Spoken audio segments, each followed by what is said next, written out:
Imagínate que un día un médico diga que puede curarte con una sola cirugía, usando tecnología de última generación, que puede reemplazar una parte de tu cuerpo y devolverte la vida. Tú confías, entras al quirófano, después sales y a las horas empiezas a toser, a escupir pedazos de ti misma y poco a poco te empiezas a pudrir por dentro, porque lo que te pusieron era un tubo de plástico. Vil plástico. Mi nombre es Giovanna Ortega, mejor conocida como Dra. Jobs, y el día de hoy te traigo el caso de Paolo Macchiarini, el cirujano de las tráqueas.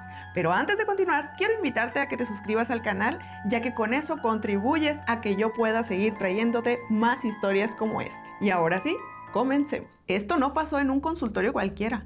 Esto pasó en el Karolinska, en un lugar prestigioso que está ligado directamente al Premio Nobel de la Medicina. Un lugar donde, en teoría, lo que se hace es lo mejor de lo mejor. Y frente a ti está Paolo Macchiarini, seguro, convincente, con ese tipo de presencia que hace que no dudes ni por un segundo de él. Esa seguridad que cuando te diga que puede reemplazar tu tráquea y devolverte la vida, le creas. Paolo Macchiarini era un cirujano estrella. Prometía algo revolucionario, crear tráqueas artificiales cubriéndolas con células madre y de ahí convertirlas en órganos vivos. Sonaba elegante, sonaba a ciencia avanzada, pero en realidad esto era una mentira. Lo que en realidad les implantaba en realidad era solo plástico, pero pues cuando uno está enfermo, quiere creer. Pero esto no se supo de inmediato. Durante años la historia oficial era otra. Macchiarini era presentado como un pionero, un cirujano que estaba llevando la medicina a otro nivel. Sus trabajos se publicaban, sus resultados se celebraban y su nombre empezaba a sonar en congresos, en revistas, en medios. La narrativa era perfecta.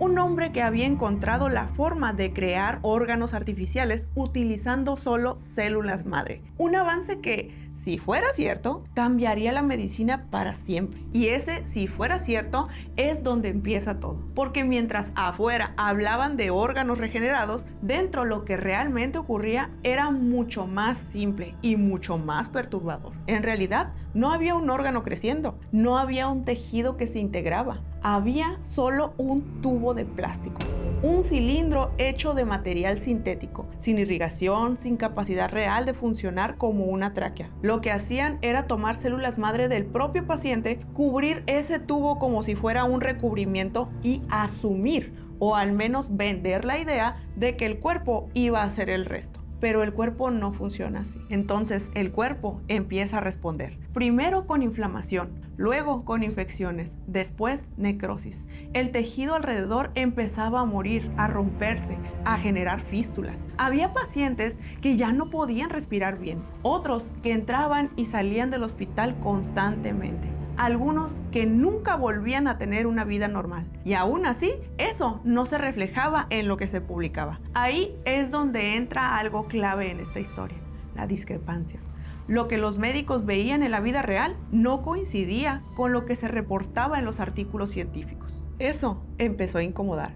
Algunos colegas dentro del mismo Karolinska comenzaron a revisar los casos con más cuidado. Y no desde la emoción del avance revolucionario, sino desde la mirada fría de la evidencia. Y lo que encontraron fue inquietante. No había estudios sólidos previos en animales que respaldaran lo que estaba haciendo. No había ensayos clínicos estructurados como deberían de existir antes de aplicar algo así en humanos. No había esa base que normalmente se exige en medicina antes de dar un salto tan grande. En otras palabras, los pacientes eran el experimento. Y eso lo cambia todo, porque ya no estamos hablando de un médico que intentó algo y salió mal. Estamos hablando de alguien que avanzó directamente a intervenir a personas sin tener certeza, evidencia ni respaldo necesario para hacerlo. Y mientras eso pasaba, los casos empezaban a acumularse. El de Andemariam Bellene, por ejemplo, un hombre joven, ingeniero, con familia, no estaba en una situación donde no hubiera opciones, pero aún así aceptó el procedimiento. Lo que siguió fueron años de deterioro progresivo, infecciones, cirugías, complicaciones, hasta que finalmente murió. Y no fue una muerte rápida, fue un desgaste lento. Luego está el caso de Yesim Setir, una mujer joven que llegó con una condición que podía manejarse. Después de la intervención, su vida se convirtió en una larga hospitalización.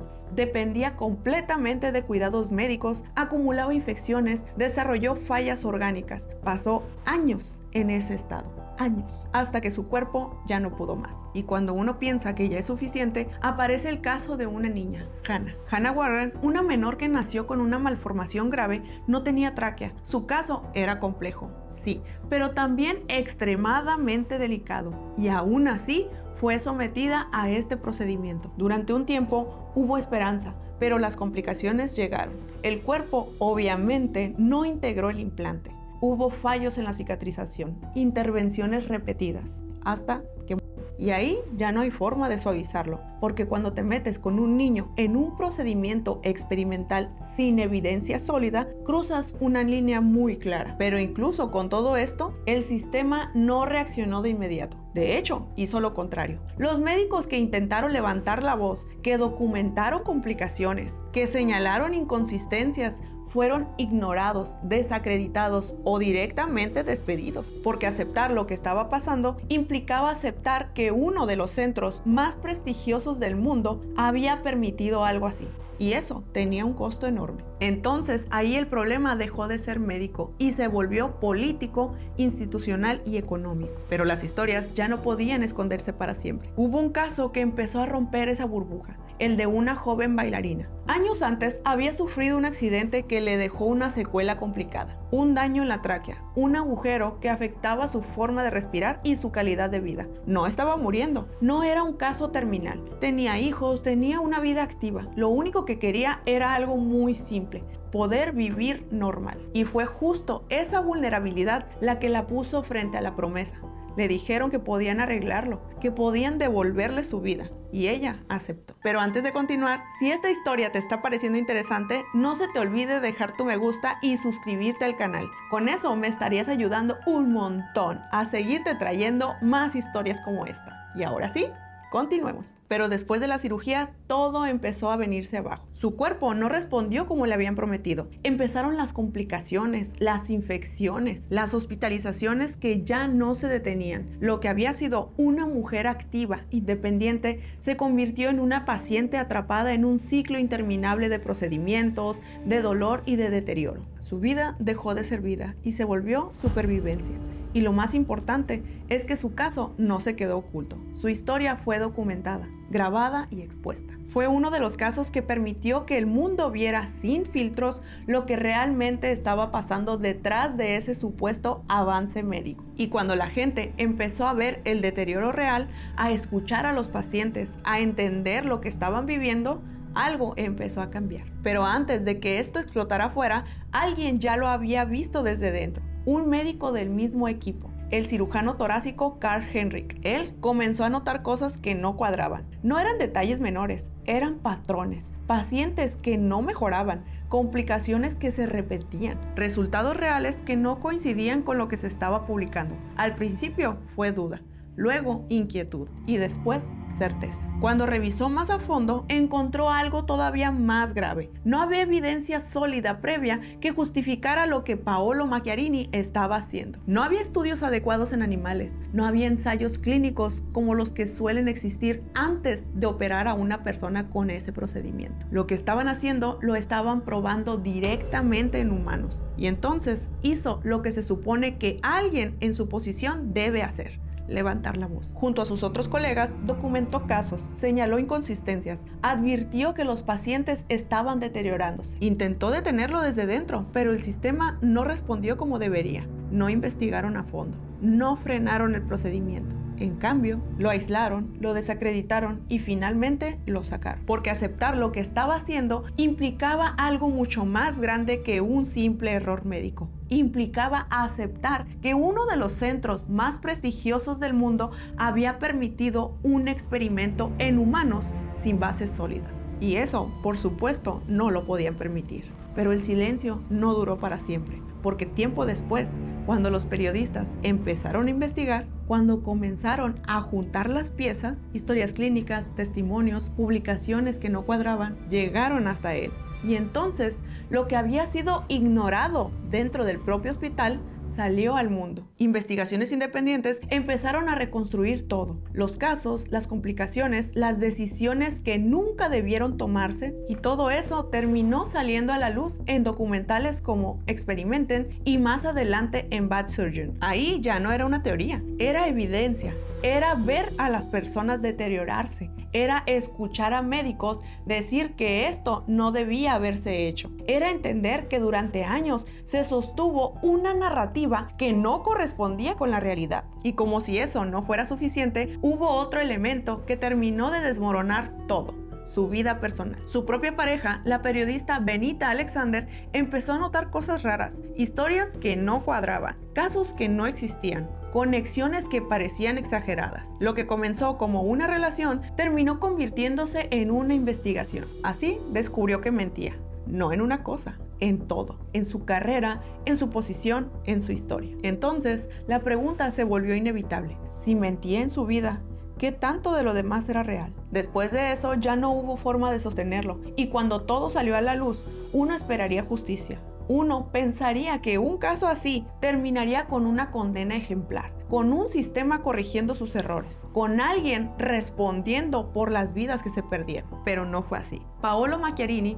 fue expuesto, sí, perdió prestigio, perdió posiciones, se convirtió en un sinónimo de escándalo médico a nivel internacional. Pero durante años la consecuencia real fue difusa, ambigua, incomodantemente insuficiente. Porque cuando las víctimas no pueden hablar, cuando los pacientes ya murieron, cuando lo único que queda son expedientes, documentos y recuerdos, el sistema se vuelve más silencioso de lo que debería. Hubo procesos legales, hubo investigaciones, incluso tiempo después enfrentó cargos en Suecia relacionados con daño a pacientes. Pero el punto incómodo no es solo lo que se hizo, es lo que no se hizo a tiempo, porque durante años tuvo la capacidad de operar, de moverse entre instituciones, de seguir construyendo su narrativa, incluso después de que ya había señales claras de que algo malo estaba pasando. Y eso deja una pregunta abierta, una de esas que nadie quiere responder del todo. ¿Realmente pagó por lo que hizo o simplemente dejó de estar en el reflector? Porque en este tipo de historias la impunidad no siempre se ve como libertad total. A veces se ve como algo más sutil, como un sistema que tarda demasiado, como consecuencias que llegan tarde, como vidas que ya no se pueden reparar. Y sí, existe la posibilidad, incómoda pero real, de que alguien así pueda seguir ejerciendo en ciertos contextos, lejos del foco, lejos del escrutinio que alguna vez tuvo. No con el mismo prestigio, pero tampoco con el castigo que uno esperaría. Y eso es lo que hace a esta historia no sea solo sobre un médico, sino sobre algo más grande, sobre un sistema que, cuando falla, no siempre lo reconoce, no siempre lo corrige, y muchas veces simplemente sigue adelante, como si nada hubiera pasado. Y esa es la parte incómoda de esta historia, que no empezó como un crimen, empezó como algo que sonaba bien, como una promesa. Pero cuando la medicina se mezcla con ego, cuando la validación pesa más que la evidencia, cuando el sistema protege su imagen en lugar de cuestionar, los errores dejan de ser errores y se convierten en algo mucho más grave. Porque aquí no falló solo un médico, falló todo lo que debía de tenerlo antes. Y cuando eso pasa, el experimento eres tú. Y bueno, hermosos, esto ha sido todo por el video de hoy. Déjame en los comentarios si ya te sabías esta historia, si ya viste el documental de Netflix. Dale like y comparte este video con tus conocidos. Suscríbete al canal si es que no lo has hecho. Activa la campanita de las notificaciones y sígueme en todas mis redes sociales como Dra. Jobs. Nos vemos hasta el próximo video. Adiós.